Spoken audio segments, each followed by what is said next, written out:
Now for today's program, Asian and Jewish, an insider and outsider perspective with Maryam Chishti, Rabbi Jacqueline Mates-Muchin, and Michael Krasny. Today's Zoominar is the fourth program in Moment's partnership with the WNET Group's reporting initiative Exploring Hate, Antisemitism, Racism, and Extremism. Exploring Hate investigates the roots and rise of hate here and around the world, and their content appears on all of WNET's local and national broadcasts and across their digital platforms. The WNET Group is home to 13, America's flagship PBS television station in New York City. Exploring Hate recently profiled the LUNAR Collective and Rabbi Mates-Muchin in the three-part series Between Black and White, Asian Americans Speak Out, which is now streaming on pbs.org/exploring hate. This series was produced in partnership with the Serica Initiative. Moment sponsors the Antisemitism Project, which includes in-depth articles that take a deep dive into anti-Semitic incidents, monthly Moment Live conversations on different facets of anti-Semitism, as well as the Anti-Semitism Monitor, which tracks and contextualizes anti-Semitic incidents around the world. To receive updates from Moment's Anti-Semitism Project, which is supported by the Joyce and Irving Goldman Family Foundation, please visit momentmag.com.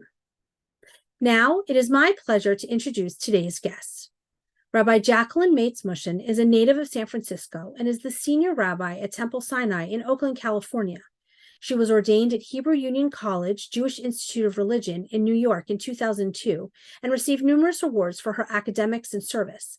Her thesis, entitled The Analects of Confucius and Its Parallel in Early Rabbinic Thought, was a reflection of her Chinese and Jewish traditions. Nationally, Rabbi Mates-Muchin served as a Central Conference of American Rabbis representative to the Board of the Union for Reform Judaism. As the first Chinese-American rabbi, she has lectured broadly on the changing nature of the American Jewish community and how established Jewish institutions can become more inclusive.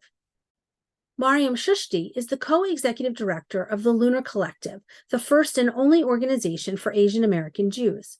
She is a graduate of the Jews of Color Initiative's inaugural Leadership Fellowship and is a founding member of Moshe House Lower Manhattan. Outside of the Jewish communal field, Maryam worked for Senator Chuck Schumer's office, the Anti-Defamation League, and numerous Democratic campaigns. Maryam received a BA from Brandeis University in American Studies and Theater for Social Change. Also joining us today is Michael Krasny.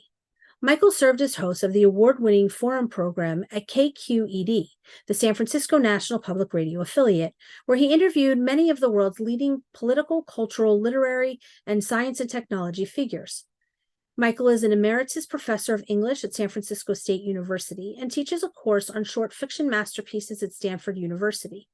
Michael is the recipient of many awards and honors, including Career Achievement Award for the Society of Professional Journalists, and received an award from the Radio and Television News Directors Association.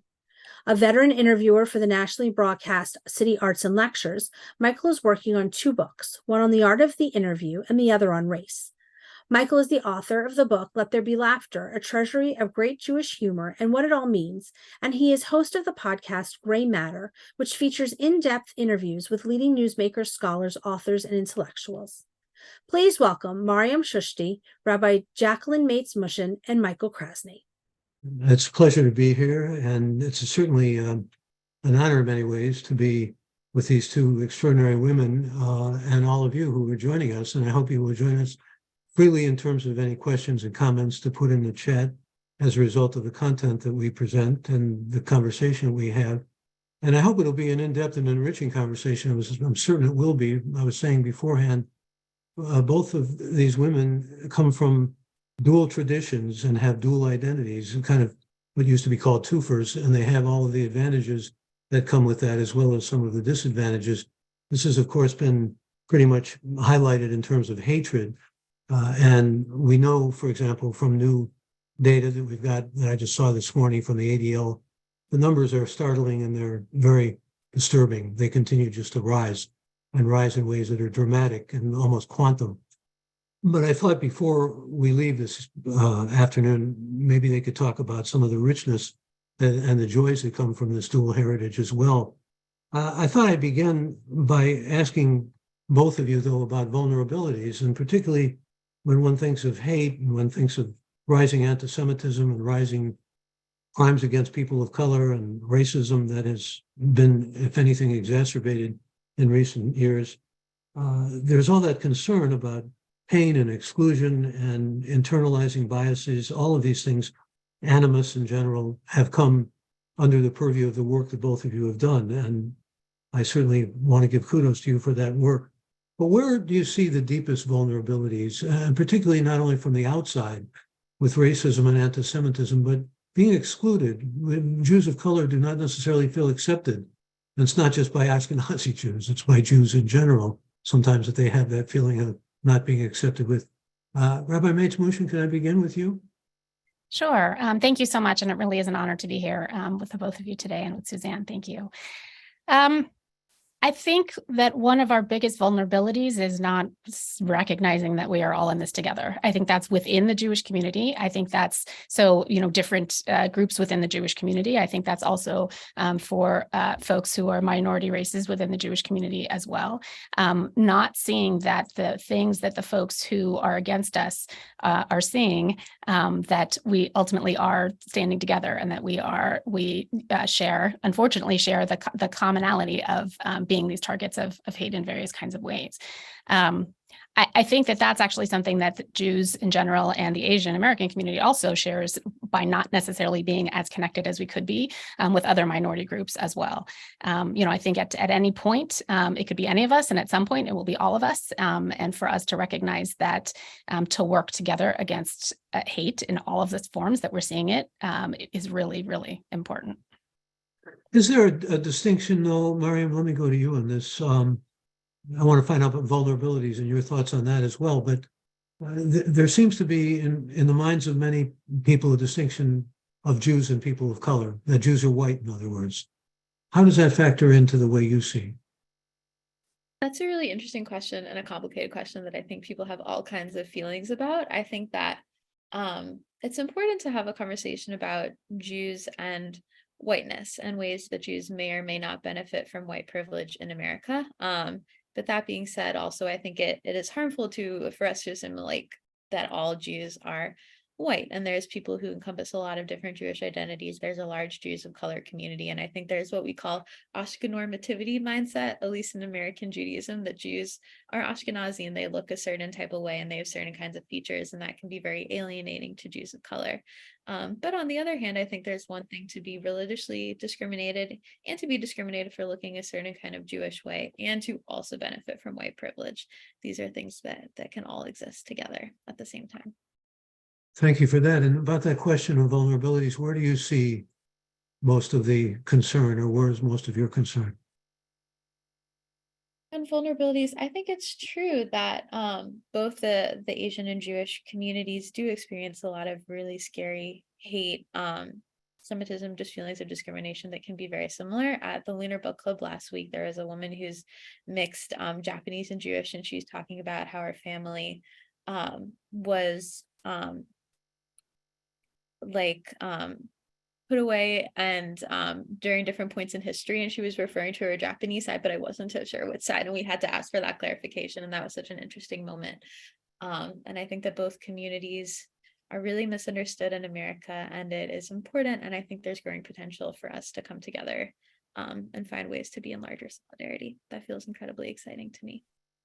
Well, I think that Maryam, Rabbi Mates-Muchin, is talking about the importance of unity here. I mean, Jews of color want to get organized. In fact, both of you have been in organizations where there's an attempt to galvanize that kind of organization.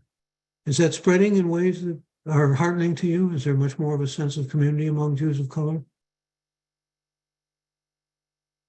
I think that the LUNAR Collective is an excellent example of that folks are finding each other, folks are reaching out and recognizing that we are not alone. I will say that, there were very few Jews of color in my congregation as I was growing up, or in the Jewish community that I saw, and recognizing that it's increasing in wonderful ways, and that folks are reaching out and connecting with each other, I think is important. Folks need to know that there's a place where we all belong, where we're understood, and where it's okay to that we bring a background with us, a Jewish background with us that is not necessarily, a stereotypical Jewish background that, that a lot of American Jewish literature reflects, or a lot of American Jewish movies reflect. So I think the fact that there is a greater speaking out of the experiences of Jews of color is really, really important. Yeah, I read an article about you by a young woman who is Jewish and Asian background, and she said it was very heartening and affirming to see someone who had a similar bi-ethnic background, or however you want to describe it, because she realized there are people like her. That particular article also said sometimes you found that people would warp the idea of being Chinese and being Jewish. They think, what are you doing eating Hamantaschen? You should be eating fortune cookies, or kind of weird, silly stuff like that. It's sort of, not the sort of thing that even, and it can be analogized to hatred, but it's annoying, isn't it? It's annoying. I think what people think is that if you are Jewish and something else, that you change Judaism in order to fit, at all of who you are. And I think it was really important as I was growing up that my parents brought together the symbols when it was important for our family and when that made sense, but didn't change a Jewish holiday in order to suit a Chinese identity as well. So a great example is for all of our B'nai Mitzvah services. We had regular B'nai Mitzvah services at Sherith Israel in San Francisco. And at the celebrations, we had lion dancers. So it was a way for us to, recognize that this is one of the ways that we celebrate. And at the same time, our service itself was very much in line with what you'd see most 13-year-olds leading a bar bat mitzvah service.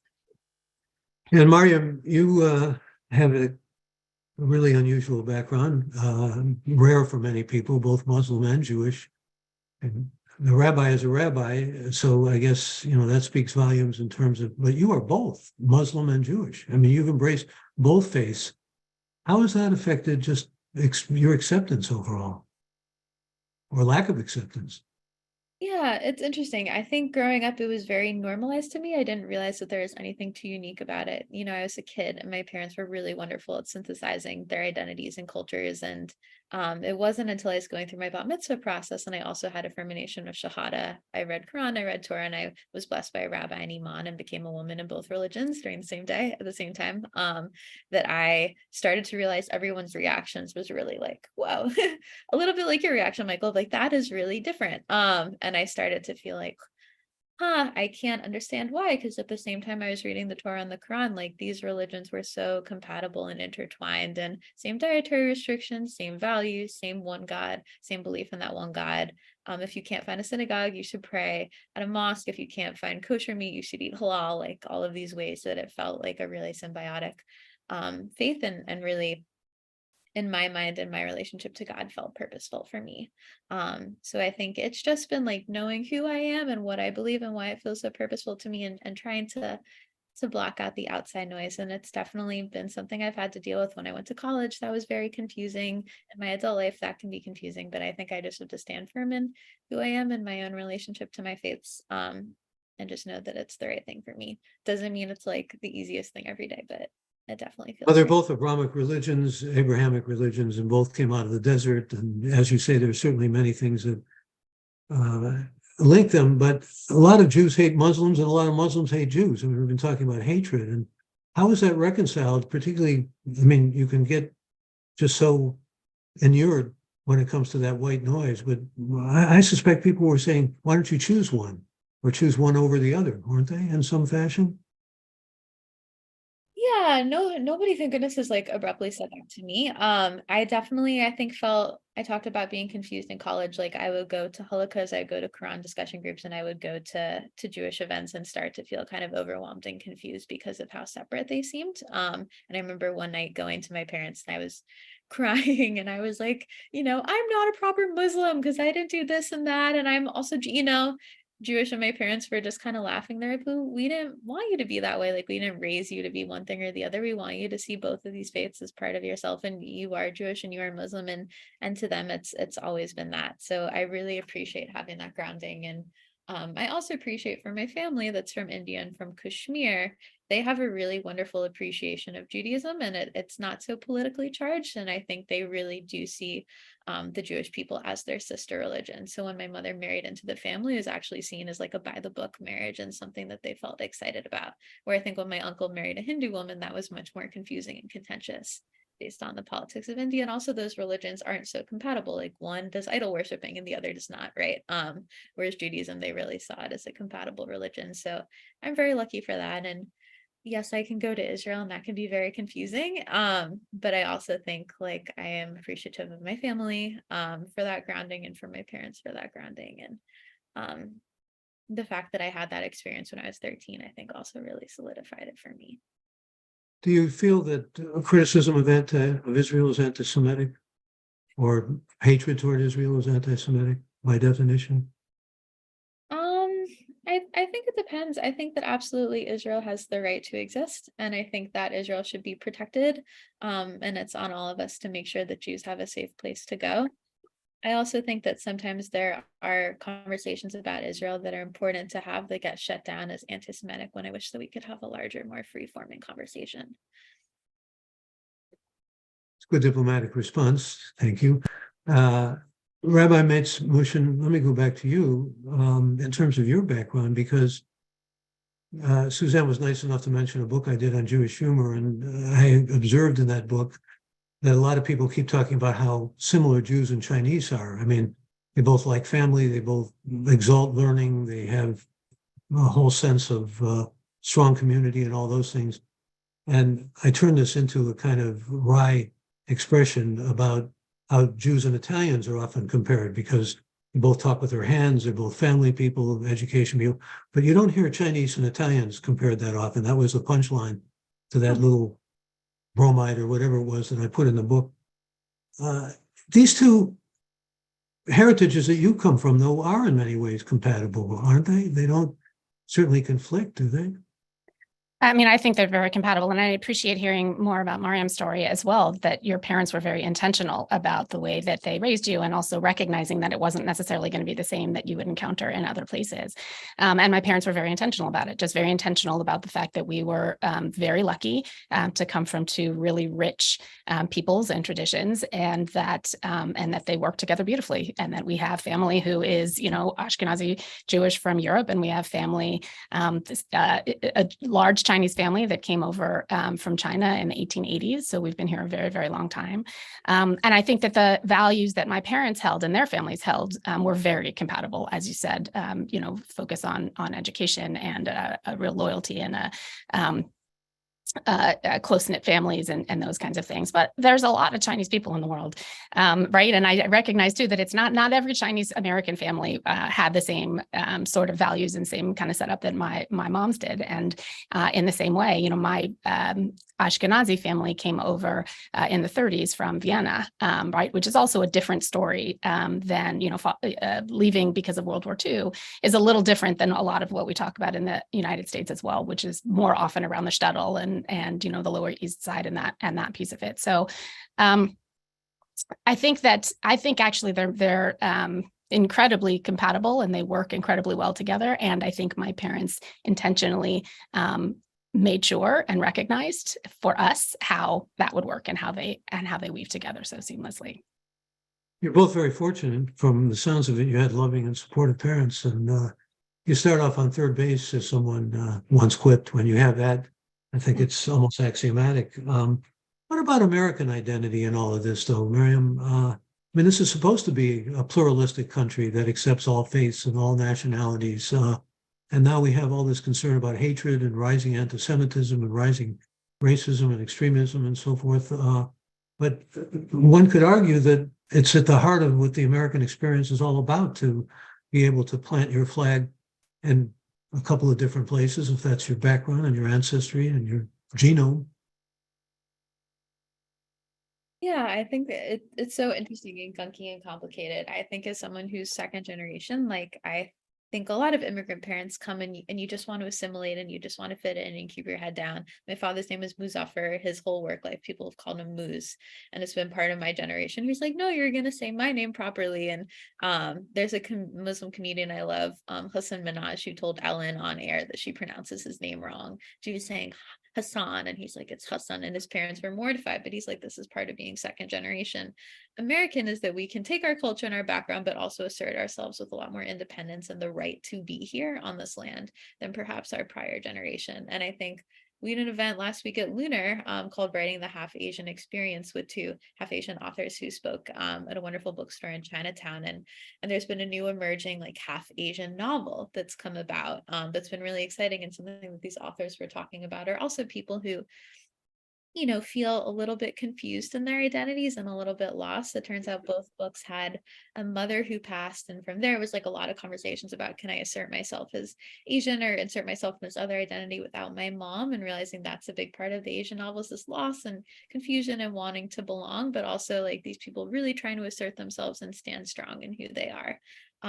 That was really wonderful to see reflected in these novels, because I also think we try to do that at LUNAR. Like there's a feeling I get when I interview people who come to LUNAR to be community leaders or to run events where they're apologetic about who they are. They'll feel awkward. They're like, I'm only half, or I'm this on my mom's side, but I'm not Jewish on my like mom's side. My dad's Jewish. I don't know if that makes me da da da da.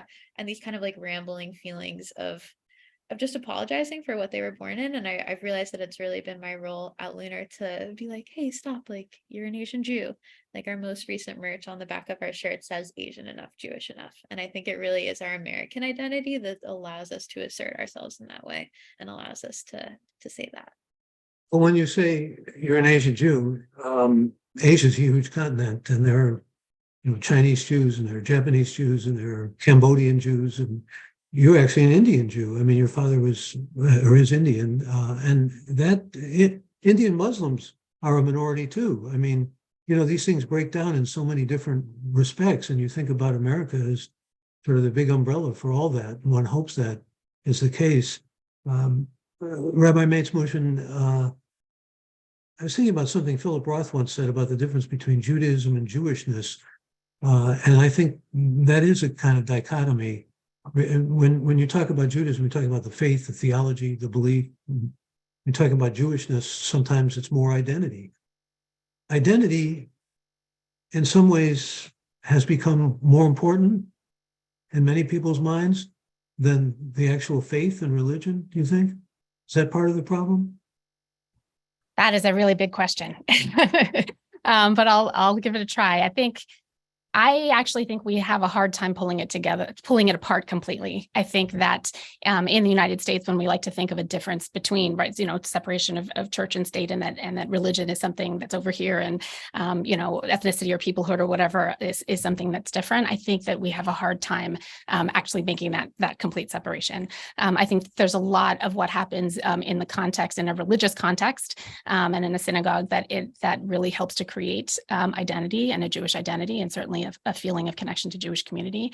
I think that we ensure that our 13-year-olds have a good command of the service and can read from Torah, because wherever they are, if they want to find the Jewish community, you'll find us on a Friday night and a Saturday morning. So some of those pieces that people might think is just for faith is actually ways that we can connect and recognize that we belong in other places because they're familiar to other folks as well, to other Jewish communities as well. I think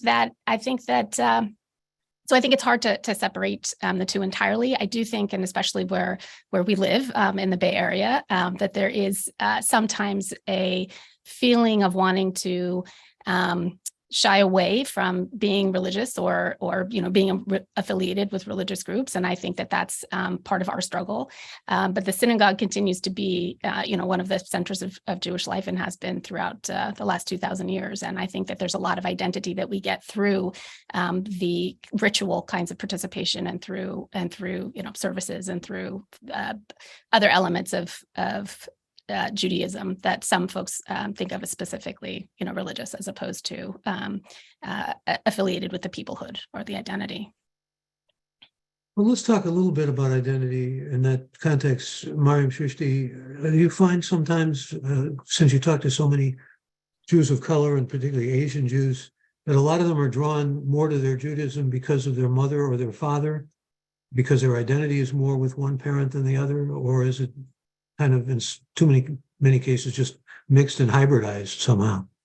Yeah, I would say the latter. It's definitely mixed and a little bit all over the place. I think, for some people who are mixed, I think a lot of religion and culture tends to get passed on through the mom regardless. I think mothers are a little bit more intentional about that. We've just found in general, of infusing religions and cultures and things like that. But I also think there's a lot of people at LUNAR who are adopted, a lot of people who are Jews by choice, a lot of people who also come from rich Asian Jewish tribes and have their own lineage and history.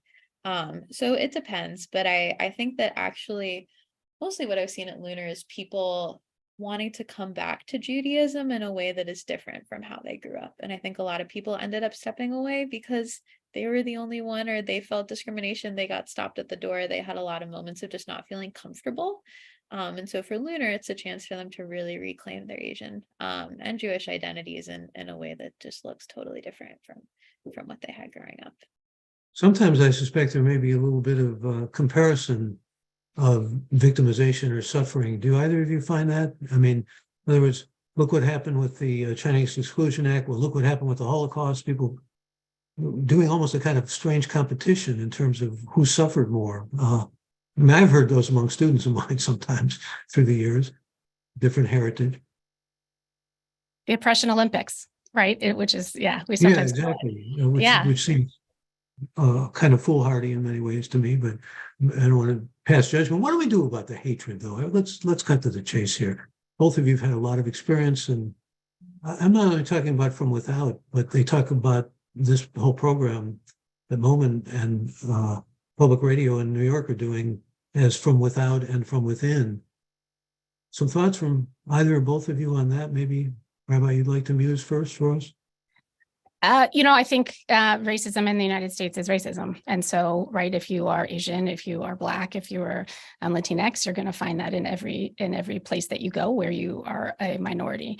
And I think so that's the same thing within the Jewish community. And again, people will have absurd ideas about you. People will say absurd or insulting or cruel things at times, in the same way that you face that kind of same kind of prejudice in other places as well.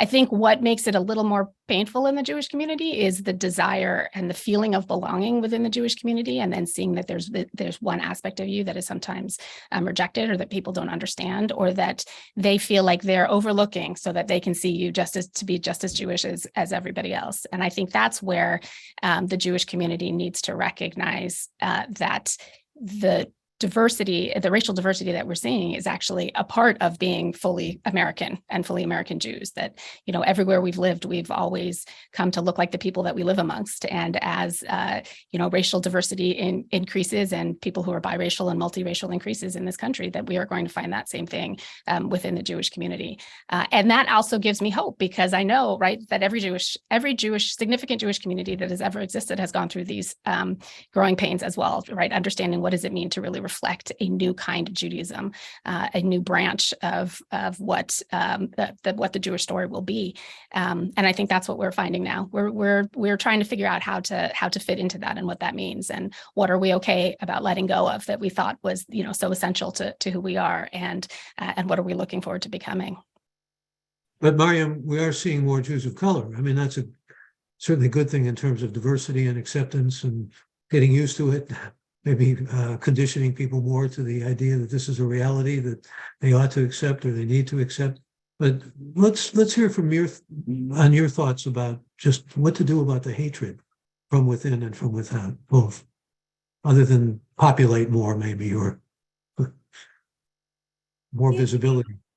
As Rabbi Jacqueline said, these are huge questions, and racism in a whole in America, around the world, or anti-Asian hate and anti-Semitism, won't be stopped. Today with us in conversation won't be stopped with LUNAR making $1 million and doing a bunch of different programming. But I think that what we started as, LUNAR started as a film series, and what we continue to do as we become a larger organization, like first and foremost, is visibility work. And we feel like by sharing our story to the Jewish community, to the Asian community, to anyone else that wants to listen, we make our stories heard. We change the idea of what a Jewish person is, what a Jewish story is, what an Asian person is, what an Asian story is. And from there, I believe and I hope that our stories lead to larger understanding and empathy promotes change. And that's one of the biggest things that we can do, at least in our organization.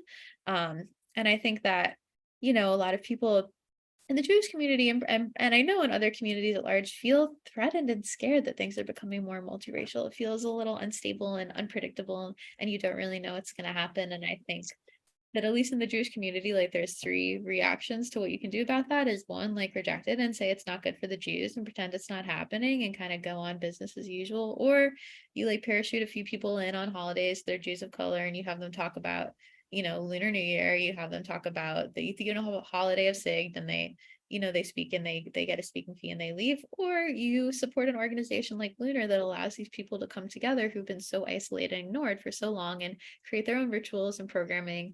It's amazing. This year at LUNAR, we created an Asian Jewish Haggadah. It's like a 70-page Passover text with new art and illustrations and ritual interpretations, a lunar nagoon.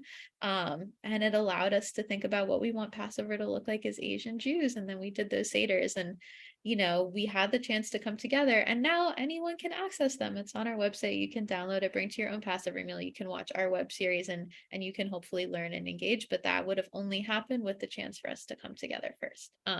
So to me, that's the best way to support a multi. Well, that's great. In fact, I'm old enough to remember when they were making feminist Haggadahs available. Now I think they may be even more commonplace. But I like what you're saying, especially about the importance of telling stories. But those stories have to be heard, not only from the inside, but the outside. Social media can be a tool. What else comes to mind in terms of the work you've done, in terms of making sure those stories are told and heard? I think it's larger platforms. I think it's more expansive stories. Like, for example, we're creating an Asian Jewish theater show that's going to go up in the spring. We're collecting stories from that. I think it's going to be exciting to see what that looks like to be staged and hopefully bring around and tour it a little bit.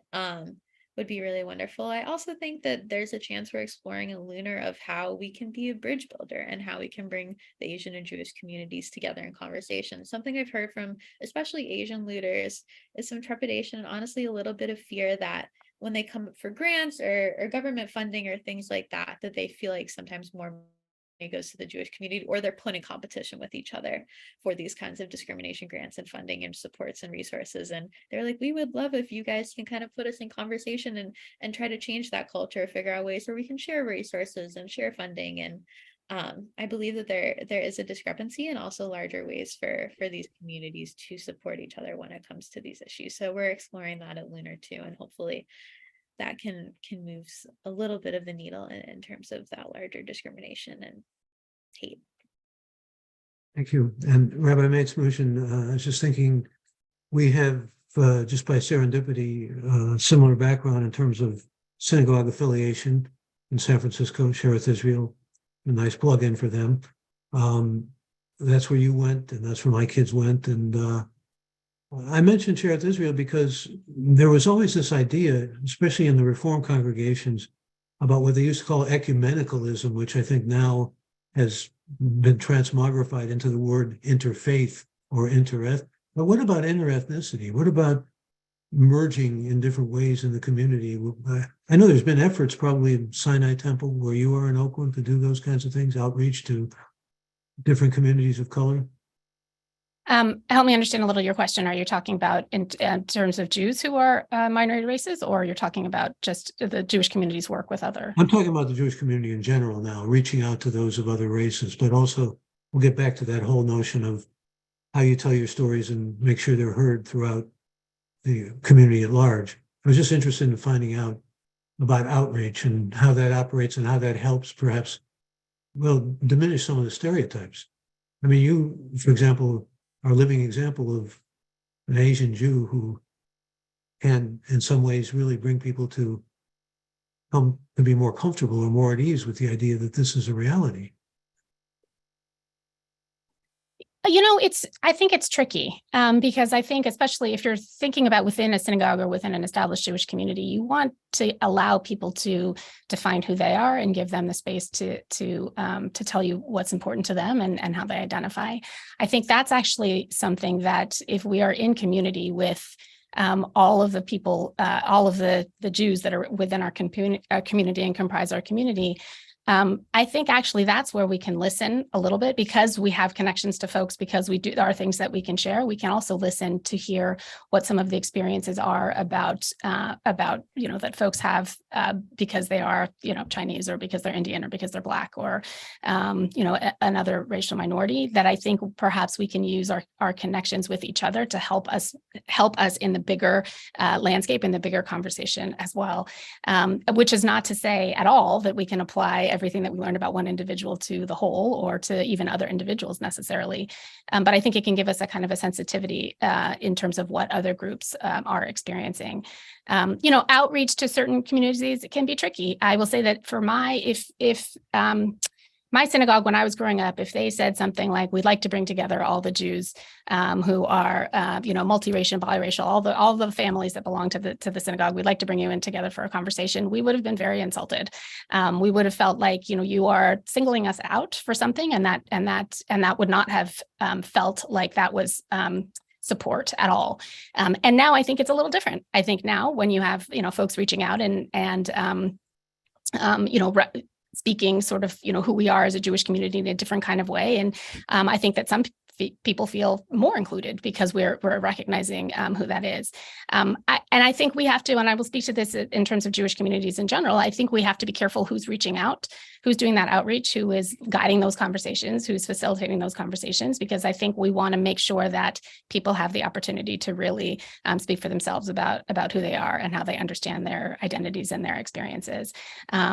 And I think I am, and Maryam is, I imagine I'm volunteering you, would be very happy to talk to folks about, how they're interested in reaching out to people within their community, or how they're interested in working with communities outside the Jewish communities that, other minority groups that we'd like to work with in a different kind of way. Well, you made a very important point, though. I think there has been a kind of sea change in terms of what used to be more sensitive and what's considered sensitivity now. Plus, I think we need to hear all of these stories as much as possible from each other. I mean, that's really, in some ways, I think the key. It maybe sound a bit trite or platitudinous, but it's real. Hearing each other's stories and listening to each other's stories. I said we're going to just a few minutes away from going to the Q&A and what's in the chat room, and Suzanne will guide us there. But I wanted to find out what there is with both of you to celebrate. You've kind of intimated some of this already, but what there is that you love about both of these heritages that you embrace and that you have synthesized in your own life. Maryam, can I start with you? Sure. Because a lot of people would say, look, Jewish Muslim, self-canceling, oxymoronic, doesn't compute. That's probably where a lot of people are most questioning. And you've already indicated what the faith part of it is, but maybe go beyond that a little bit, if you would. Sure. Well, it's been particularly rich for you, enhancing. Yeah. I mean, there's a special kind of thing that always excites me when, for example, like Rosh Hashanah and Eid fall around each other, and I get to be in services, and then I get to be observing Eid, or moments when I'm in Kashmir, where my family's from, and having a beautiful Indian experience, and then I'm on the Upper West Side when I get back and I get a bagel and lox, which is like always what I do when I get back from India. Like the fact that I can do both and call both home and experience both in a really genuine way is so special. And I'm so much more of a informed, worldly, I hope understanding, empathetic person because of my cultures and because of my faiths. And in some ways it's so wonderful and such a blessing to get to be in both backgrounds, religiously and culturally, faith-wise, in both spaces. And I love that I have Jewish family who I get to see, and I love that I have Indian family, and I love that they both uniquely have been so supportive of me, and wanting to hear about it and wanting to engage with it, I think is really special. And I think in some ways you can worry about people think, or you wish that you could, be one or the other. Like there's definitely times I felt like that. I had lunch with a Muslim friend the other day, who's really my closest Muslim friend, and she was dealing with some frustrations around a recent trip that she went on, and her relationship to Jewish people. And I kind of laughed and was like, I wish I could have just been a Muslim in that conversation. Like I wish that one didn't become a larger, complicated thing because of my identities. But I think more than that, I love the uniqueness of being in both. And I think they've made me the person that I am today. And I think with LUNAR, in terms of being Asian and Jewish, like I'm endlessly excited by this work, and I think our community is growing in a really wonderful linear direction, and we like more and more data and stories and just events have supported that there's thousands of Asian Jews out there in the US, and we're going to find every single one, inshallah, and we're going to bring them in, and we're going to get to be together. So the fact that we are part of a community that's only growing is just endlessly exciting to me. Just before I go to the Rabbi on this pointed question, I had said before that there are some who see Jews as being white people of white privilege and do not even entertain the idea that they belong in any kind of minority status or ethnic status.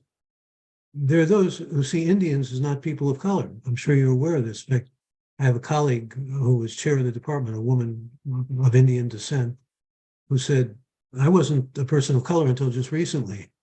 In other words, there's that distinction that people make between those who are Indian from India and those who are Native American Indians, the latter being more people of color than the former. Now, can you say something about that? Is that a different kind of prejudice, or how do you internalize that? Yeah, that's so interesting. I think there's being a person of color, and there's having ethnic and cultural backgrounds, and there's also having skin privilege and being passing. So to a certain extent, there's a difference between me being Indian and me being North Indian, and then me being mixed Indian and me being a light-skinned Indian. Like these are all different parts of the conversation.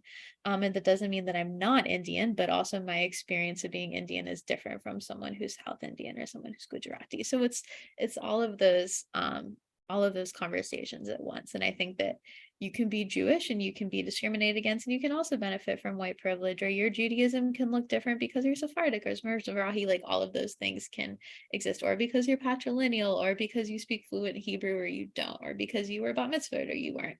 Like, I think just in the way that I'm talking about all these different ways that make someone Indian, I think there's all these different ways that make someone Jewish that would be unfair to just kind of sum up in one blow of Thank you, Maryam. Indian or not Indian. Rabbi Mates-Muchin, some final thoughts from you on this? I mean, I just want to build a little bit on what Maryam was saying. I mean, I think that the better each one of us as individuals understand where we're coming from, what makes up the pieces of our identity and what we hold as important to us, the better that every individual understands that, I think the easier they can engage with other individuals who are different from them. And I think sometimes that we, put a lot in the Jewish community, we put a lot of stake in certain cultural aspects that are very specific to Eastern Europe. And so if somebody challenges that, then we feel like, this ground that we're standing on is a little bit shaky. So I think for everyone to be able to understand and articulate and feel good about where they've come from and what makes them who they are, I think actually makes us all more open to each other and more able to appreciate what the differences are and able to appreciate what the connections are and be able to build stronger connections in that way. I think you had said it's too, the question had been in terms of the identity and the, dual identity. And I've never thought I've had a dual identity. I have one identity. I am who I am. And everything kind of comes together and I can understand all of the, different symbols and things like that, simultaneously. I don't have like one, kind of mindset and a different mindset. I think they actually work together really beautifully. And I think that understanding that can happen, I think it has a lot of promise for perspective in general for folks around the country and around the world to see that there are things that you might consider different, but that they can work together, that you can understand and feel comfortable in different places and with different people. And you can recognize family as meaning all different kinds of things, and even when they're different from you. And I think there's a lot of promise there for everybody thinking a little bit more openly about other people. Well, thank you both for all your thoughtful responses. And you just said, I am who I am, which goes back to Judaic tradition. That's what Yahweh said, right? I mean, Baruch Hashem. Excellent. We've got some questions, and let's go to them, Suzanne. Yes, first of all, thank you all for this very, very important conversation. We really appreciate you joining us today. The first question is, are there any myths that you would like to dispel right now? Myths or stereotypes or both? Stereotypes, yes. Yeah.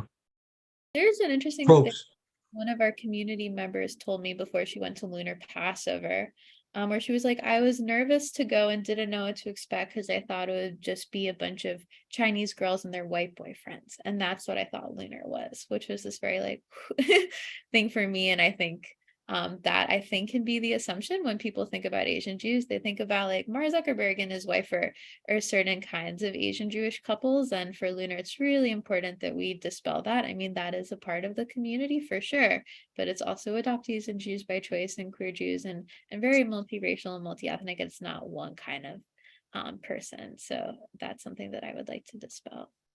I appreciate that very much, that folks assume that if you are, not European looking, that you converted to Judaism, or that that you were adopted, that they shock if you grew up in a certain context. I also think that I'd like to dispel that every Asian person was born someplace else, or that, that there's that story of someone having just arrived here. And people often assume about me that my Ashkenazi side has been here for a very long time and the Chinese side just got here, whereas my Chinese side has been here for almost 150 years. So I think that's another really important piece. Let people tell you their stories, and don't ask them as soon as you see them, what's their story. Be willing to share your own.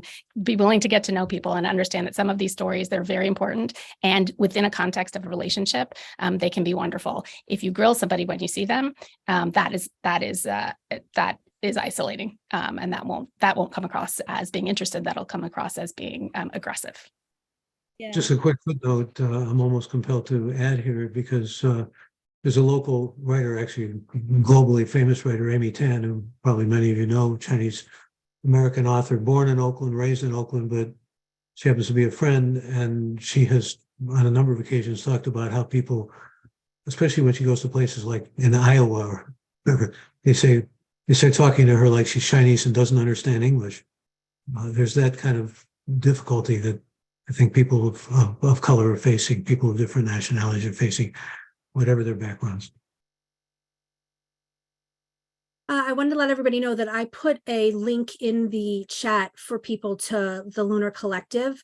I know Maryam has spoken about this film that they put together, and there are a lot of people who have shared their stories, and I think it's very important that people go and listen to them.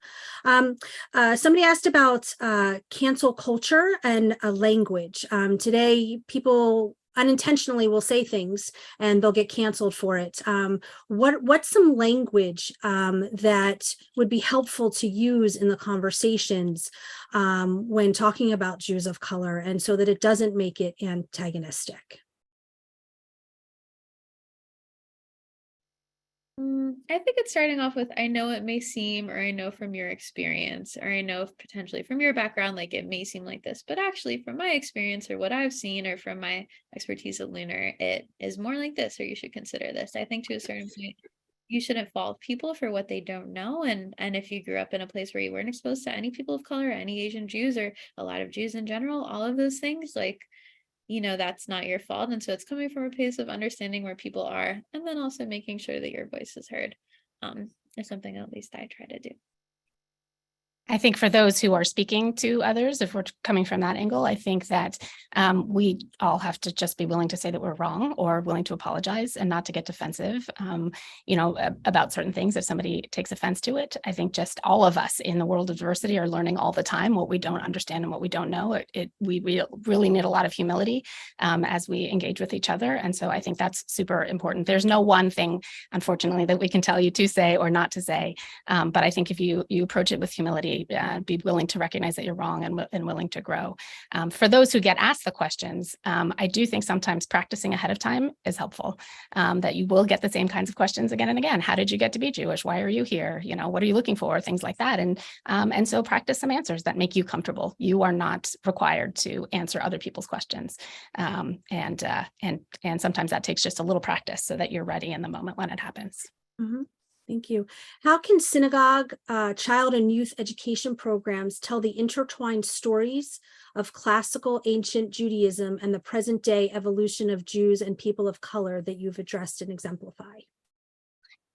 I think you just have to remember to tell them both. I think you have to include it all, to include the stories of, where Jews have been located all around the world, and then tell the story of American Jews and who American Jews are, and what has been the experience and how the American Jewish community has changed.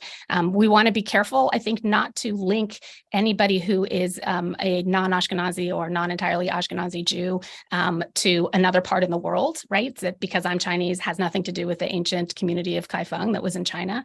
It's an American story. And so I think you want to make sure that you make that distinction. There have been communities in other parts of the world, all over the world. And this is what this means for us in America, that now we have this kind of, diversity that we see in other communities, and that we're taking this rich heritage of all of that as we articulate and express who we are. Thank you. How do we make sure that organizations like LUNAR thrive and continue to be an important part of the Jewish community, and yet at the same time make sure that we don't become a siloed Jewish community? The last part was a silo of the Jewish community. How do we make sure that we embrace all the different organizations and notice how important they are to be a part of the Jewish community, but at the same time we don't become so siloed in our organizations that we've become different parts of it? Yeah, that's interesting. First of all, there's a lot of ways to support LUNAR. We always take funding. There's a donate button on our website. You can also get merch. There are pins and magnets and lots of wonderful things like that. But also, for any sliding scale donation, you can access our Haggadah for free. You can watch our web series. There's lots of ways to engage with us. And a social media follow or a newsletter follow also never hurts. And the biggest thing I ask of people is just spread the word. The next time you find out someone is an Asian Jew, or you hear someone talk about the Jewish community in a way that doesn't seem fair or accurate, mention LUNAR or let people know that Asian Jews exist and there's an organization for them and they're a large part of the umbrella, and try to break some of that Ashkenormativity that we all tend to fall into, I think is really important.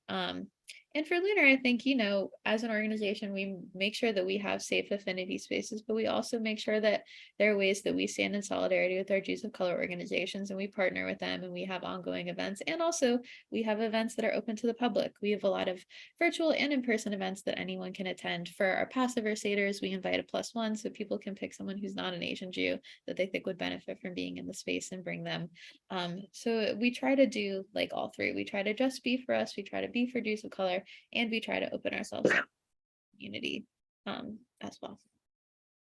And if I could just add, for anyone who is at the head of an organization or any kind of a group, I would just encourage folks to work with all other different kinds of Jewish groups, whether those are legacy groups, whether those are groups that are, taking on something that's a little newer within the Jewish community. I think that there's a lot that we learn from each other and a lot of support we can give to each other.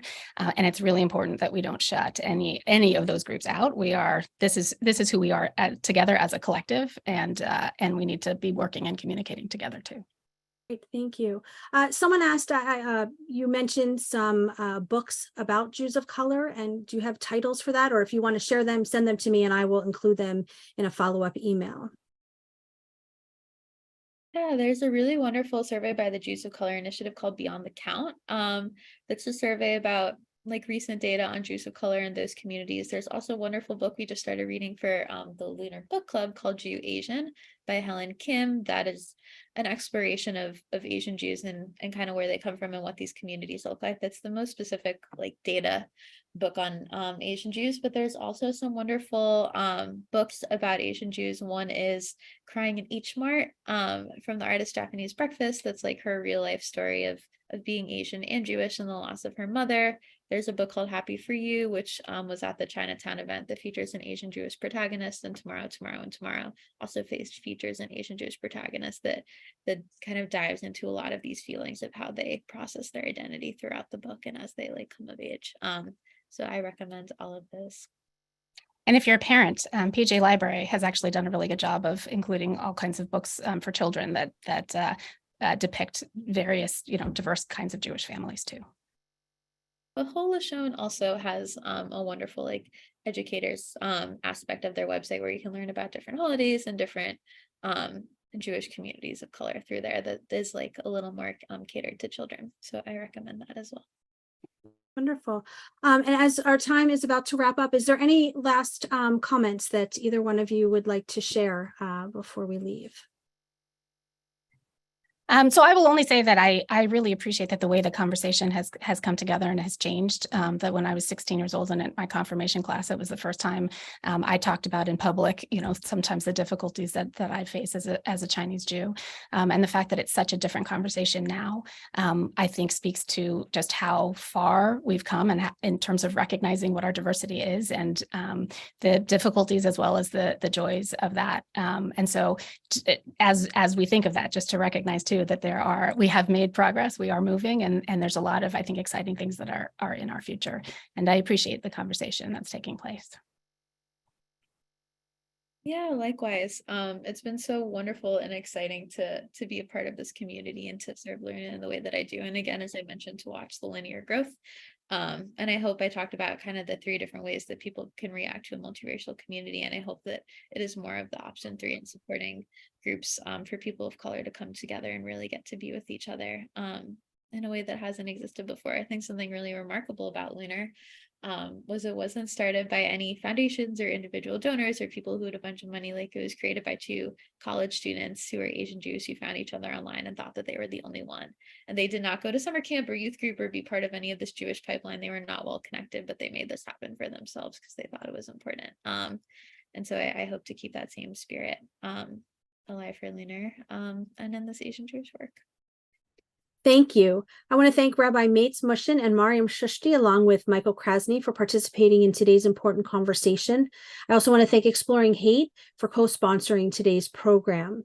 We'll be sending out an email that will contain a link to today's program, so please share it with others, along with the resources that were mentioned today. Again, thank you everyone for joining us, and we will see you next time. Have a good night. Bye-bye.